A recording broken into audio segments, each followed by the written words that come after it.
I can vividly remember the first time I spotted a covered bridge on one of my early road trips to Vermont. We doubled back just to get a better look and snapped so many photos because this is the first time I saw something like this. And those photos became my Facebook profile for several years. I just recently changed it. So you can hear all about our first impressions of Vermont, or AKA the Green Mountain State, by listening to episode number 54. Link will be in the episode description. Now, scattered across Vermont, there's nearly 100 charming covered bridges, each one a gateway to history, craftsmanship, and stunning natural beauty. Today, I'm joined by Beth Brown Limmer, the president of the Vermont Covered Bridge Society, a nonprofit dedicated to preserving, celebrating, and educating people about Vermont's historic covered bridges. We're going to talk about the best places to see these beautiful structures, insider tips for planning an unforgettable Vermont road trip, and hidden gems even the locals probably are missing out on. Whether you're visiting in the fall, which I believe is like so magical, pure magic, one of the best times to visit Vermont, or the bloom of spring, or the quiet calm of winter, Vermont's covered bridges are always worth the trip. By the way, all the links mentioned, we share a couple resources in this episode, will be in the episode description. And also the accompanying blog post for those who like to read will be on our website at thoughtcard.com. Welcome to The Thought Card, a podcast about travel and money, where planning, saving, and creativity leads to affording travel, building wealth, and paying off debt. We are the financially savvy travelers.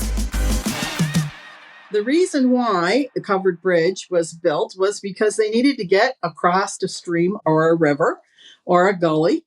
And back in the day, they had to use what they had most available, which was timber.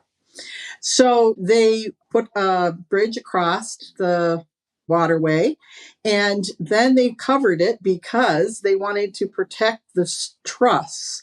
So there's various trusses that are used by the bridge builders back in, and primarily covered bridges were built in the 1800s. There was a flurry of bridge building in between about 1820 to 1910, I'll say.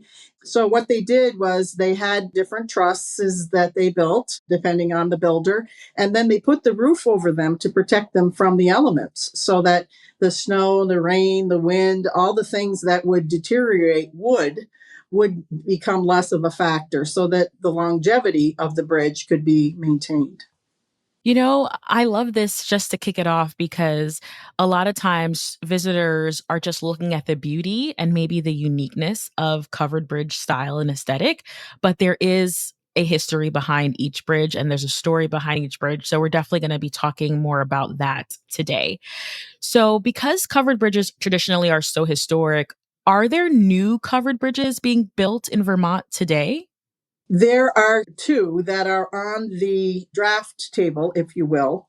Unfortunately, we lost two bridges to fire, one in 2016 and one in 2021, both accidental in origin. And so those bridges have gone through the extensive transportation departments and federal funding and scoping studies and all different kinds of things that they needed to gather together. And they will be rebuilt. The one that was burned in 2016 is in Cornwall and Salisbury. It crosses the Otter Creek.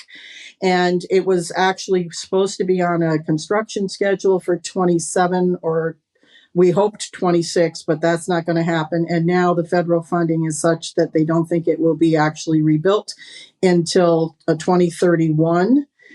It will be an authentic replica of the 1865 bridge, which was lost to fire. This is what the public wanted. The residents in both of those towns were polled and overwhelmingly wanted a replacement of the bridge that they had there. So that will happen hopefully in 2031. Then the other bridge is up in Troy, Vermont, and that was lost to fire in February of 2021. And that also has gone through some of the necessary hoops, if you will, to be rebuilt, but they also will want a replica covered bridge. So we will have a couple that will be built. There was one over in Heartland, Vermont, that was built in 2001. And that bridge is one of the Heartland twin bridges. And then there was another bridge up in Montgomery called the Longley Covered Bridge, which was an authentic rebuild in 2017. So there are some more what we call modern day bridges, but the majority, the bulk of our bridges, of course, are, hundreds plus years old. Okay, I've always had that question. I was just wondering. So I thank you so much for that. So you mentioned a few covered bridges already at the top of the episode. So how many covered bridges are there total in Vermont today? And how does that compare to other states? I remember when we met in person a few months ago, you were talking about how you went on a road trip to a different state and you were exploring covered bridges there. So let's talk about the count right now in Vermont and what makes Vermont's covered bridge scene really, really special. Okay, so we, within our society, Vermont Covered Bridge Society, what we call a 100 Bridge Club. We have technically 96 covered bridges in Vermont, but we have so many people that have built covered bridges or bridges that are covered that we call it 100 bridges in Vermont. So technically it's 96. Vermont is very lucky in that we have the most covered bridges of any state in the United States per square mile. Now, we don't have the most of any state. That would be Pennsylvania. Pennsylvania has over 200, I believe it's 241 covered bridges, but the size of Pennsylvania compared to the little size of Vermont is appreciably different. So Pennsylvania is the first as far as number of bridges in the state, then Ohio, then Vermont. But we like to take the title of being the most per square mile. And when you're road tripping Vermont, it is very easy to plan your trip around exploring so many of them, which we'll talk about in a few minutes. So, Beth, I'd love to hear how you got started with the Vermont Covered Bridges Society. And what about Vermont's covered bridges spoke to you and made you passionate about taking this role and advocating for the preservation of these covered bridges? Well, I'm a native Vermonter, and I was born in Proctor and raised in Castleton. And I've lived in Sudbury for the last 46 years, which is a little town just south of Middlebury. So covered bridges have always been part of the tapestry of my life. If we're traveling somewhere and we go across a covered bridge, it just makes the trip that much more Vermonty, if you will, which we often do when we go down through to Rutland because Pittsford has a number of covered bridges and we'll take the route that will take us through 2 or 3 covered bridges on our way. So I have always loved and known about covered bridges, unlike you, but it's a matter of where it is that you have been raised and what has been in your sphere of influence, if you will. So in 2022 was the first time that I actually realized that there was a Vermont Covered Bridge Society. And I was surprised that it was only at that point 22 years old because I thought, well, with the age of the covered bridges in Vermont, surely, the society should be older than that. But it isn't, and it wasn't. And so I got involved with it because it is a extremely vital part of Vermont. What makes Vermont so special, it brings tourists by the droves to Vermont because they want to see the covered bridges. There's lots of other things to see in Vermont besides covered bridges, but the covered bridges, because they're so plentiful, it's almost like you can't avoid running into a covered bridge or two while you're going to another attraction in Vermont. So it's easy to weave them into any trip, if you will. I got involved because I thought it was a very worthwhile thing. And I still feel that way. And now that I'm the president, we're doing all kinds of things to try to extend the longevity of the organization, trying to get more young people.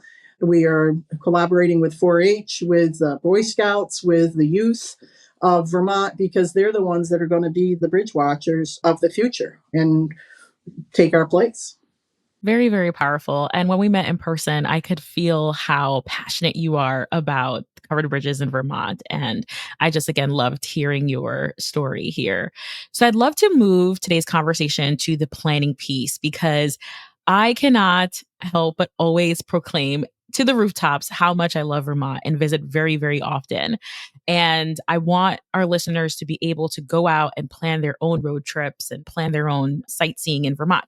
So, what's the best way to find these covered bridges and map out their routes? Are there maps, apps, or any printed guides that you'd recommend for getting started?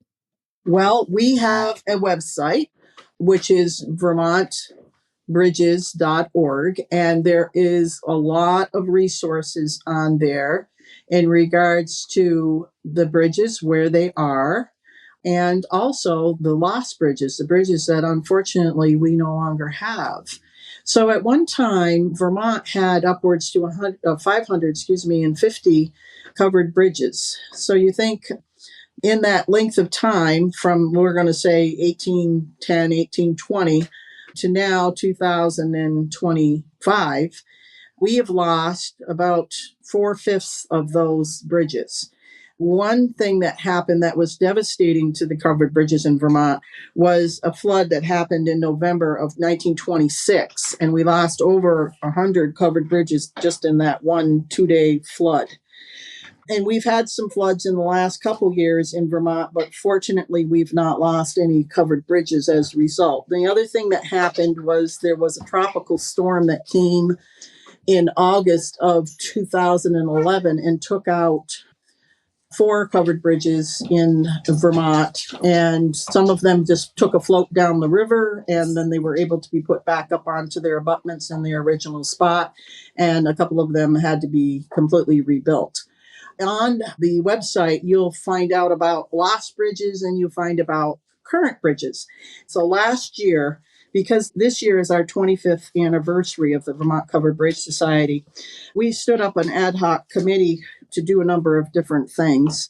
But one of the things that we decided we were going to do was to compile and publish 4 regional journals so that people could buy something that's fairly inexpensive and they could tailor it to their trip. So say you were going to come to Vermont, you were going to stay in a hotel or a motel or a short-term rental property, and you were going to be based in Rutland County, Vermont, for a week. So if you were to buy, and we have these for sale, our journals, there's 4 separate ones, and journal 1 would cover Bennington County, Rutland County, Addison County, and Chittenden County. So 4 counties in Vermont on the western edge of Vermont as you look at the map. And there's 20 covered bridges in this journal. It is spiral bound. This one here, journal 1 that I'm looking at, has 54 pages. Each page represents a covered bridge. It has a colored picture of the covered bridge, and it has information about the covered bridge, who built it, when it was built, if it was rebuilt, when that happened, what truss type it is, how long it is, what the vertical clearance is.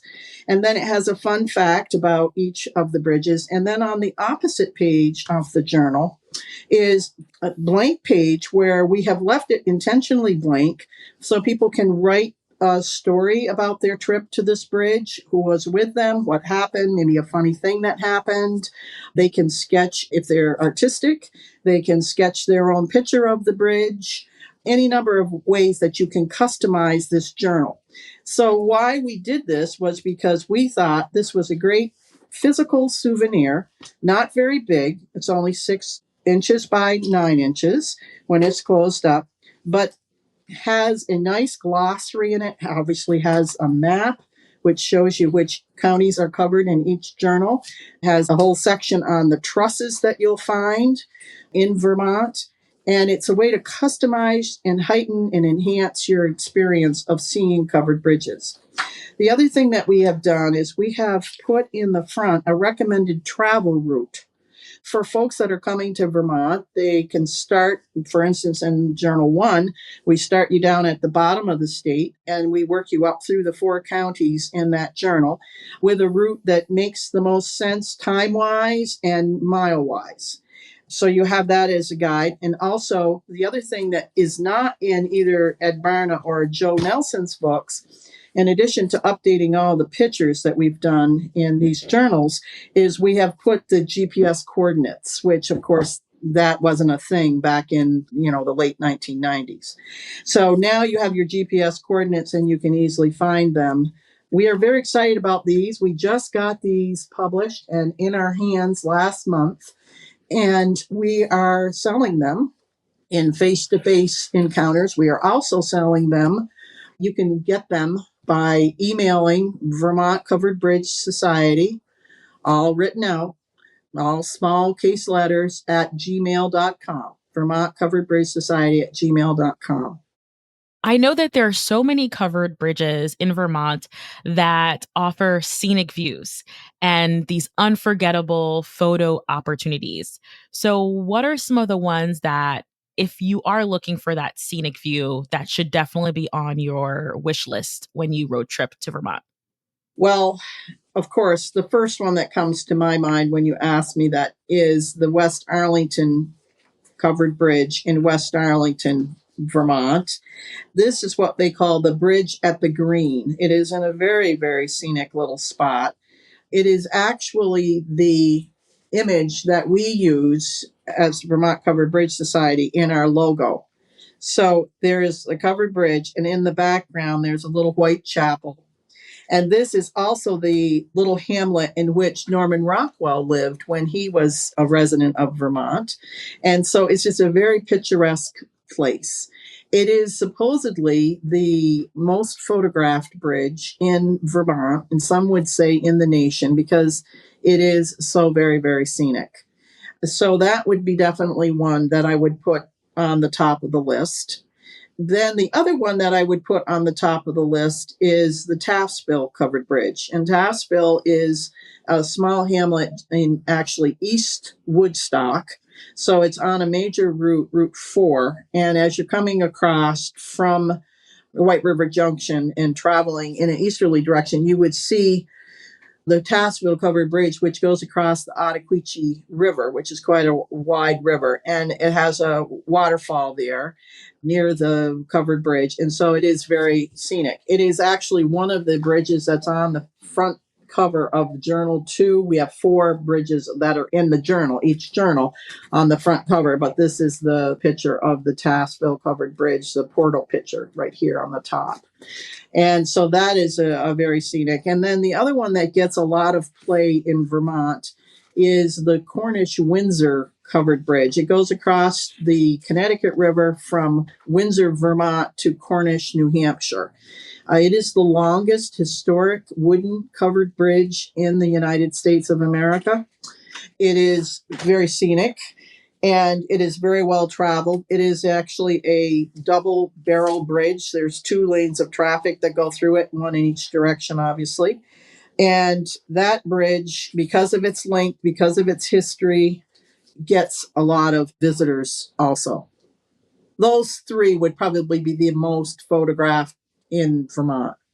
Now, I have to ask the question because I love well trodden paths, but I also love spotlighting the bridges and opportunities and just attractions that don't get that much love and attention. So, on the flip side, are there any hidden gems that you feel like they deserve more recognition? Absolutely. We have many hidden gems in Vermont.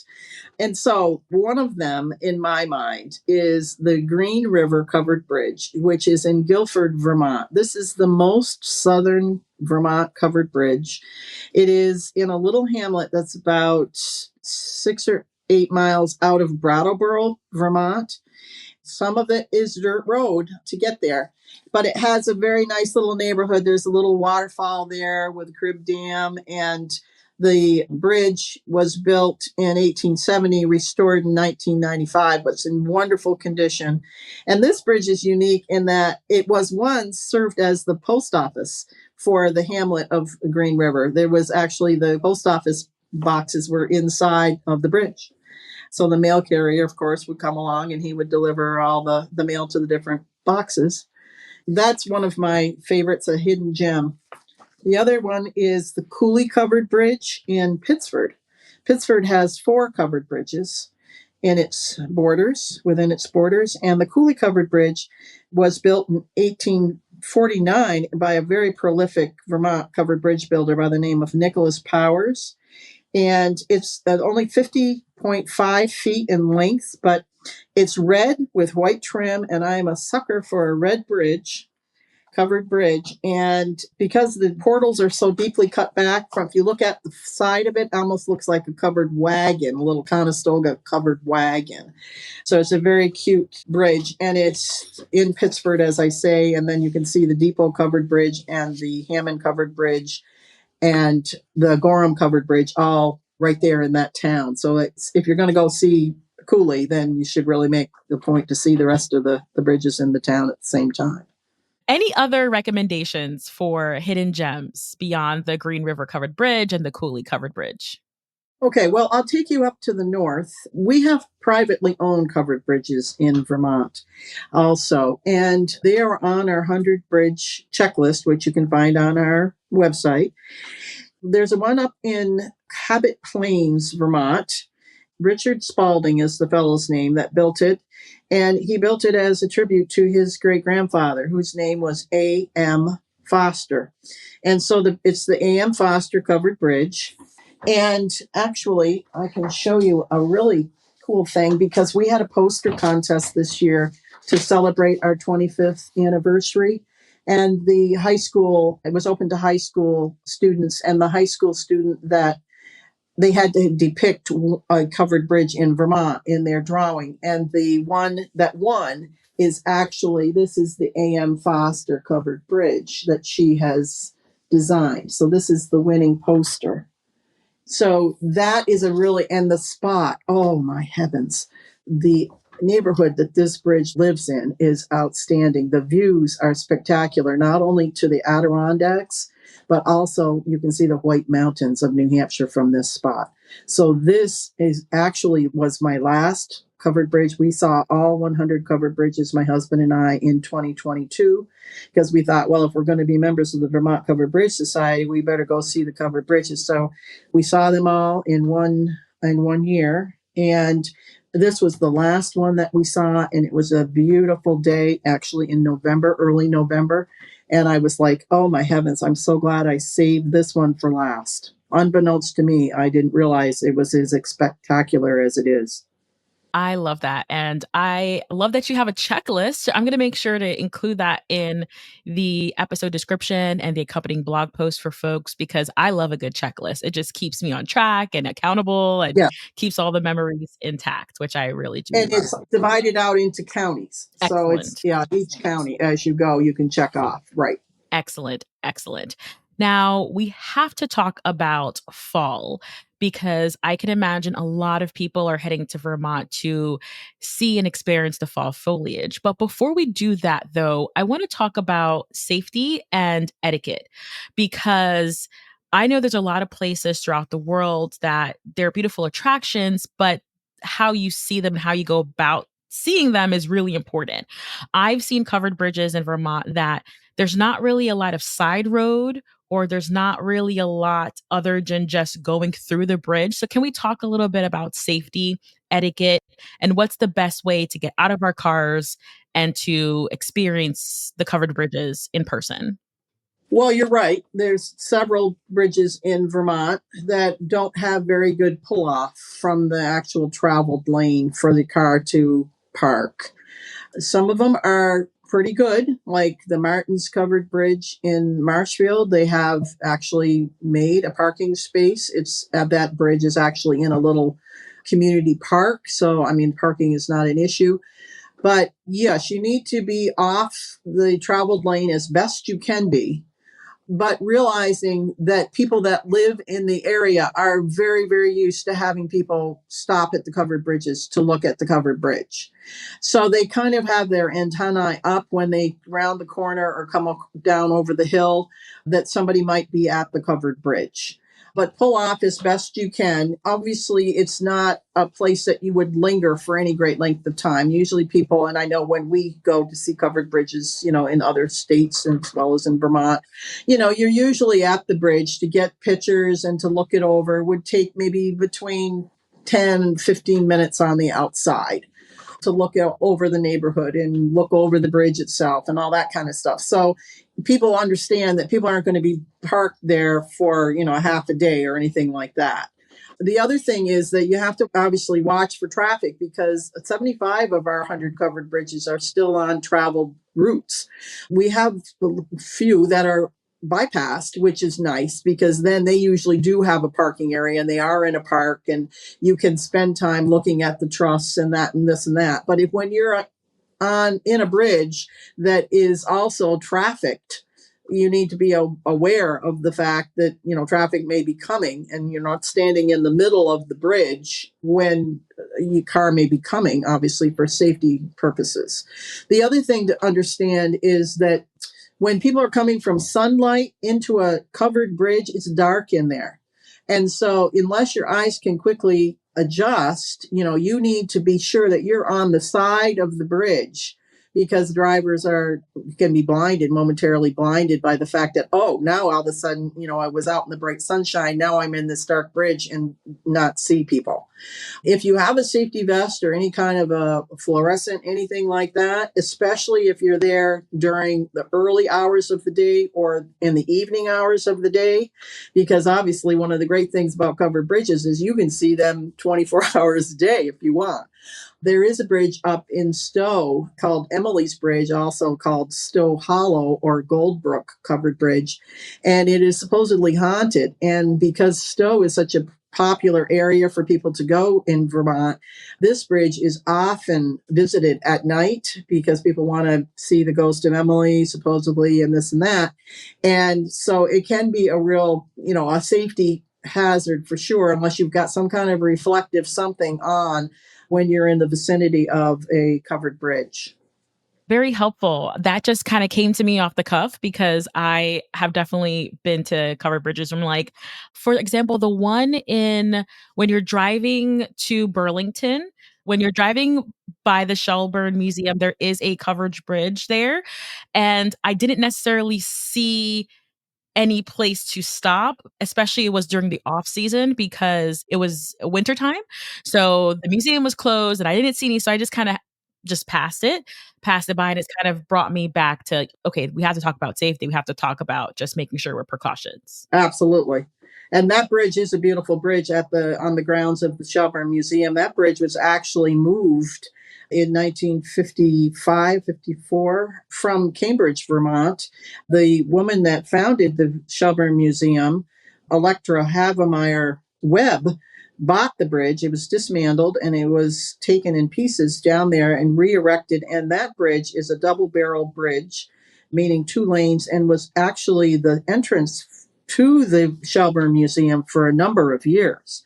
And it has now been, as you say, bypassed in regards to the fence that goes across there so that nobody can travel through the bridge anymore because it was raising havoc with the actual structure to have the volume of people that go to see the Shelburne Museum, through the covered bridge. But you can get a really good look at the bridge, walk in the bridge. It has a pedestrian walkway on the actual bridge on one side, on the north side.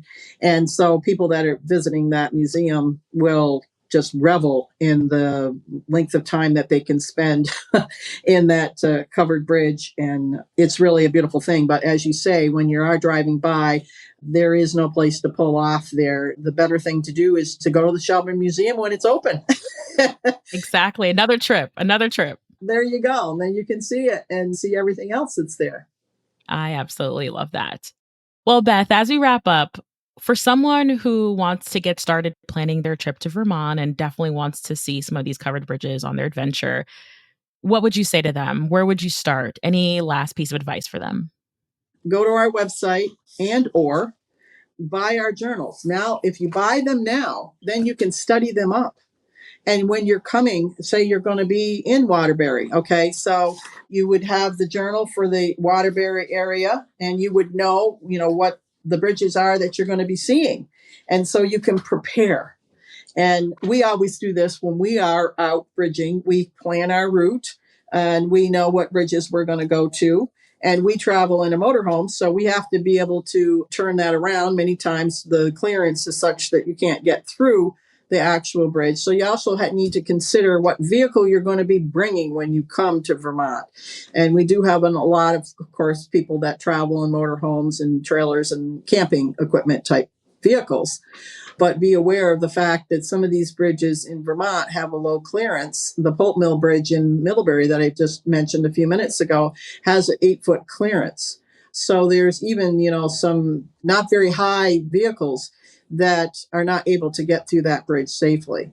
So that needs to be considered. But I think, for $10 a journal plus $16 for shipping or $35 and $8 for shipping for all four, you can really plan your strategy, and then you can work in the other Vermont sites in between.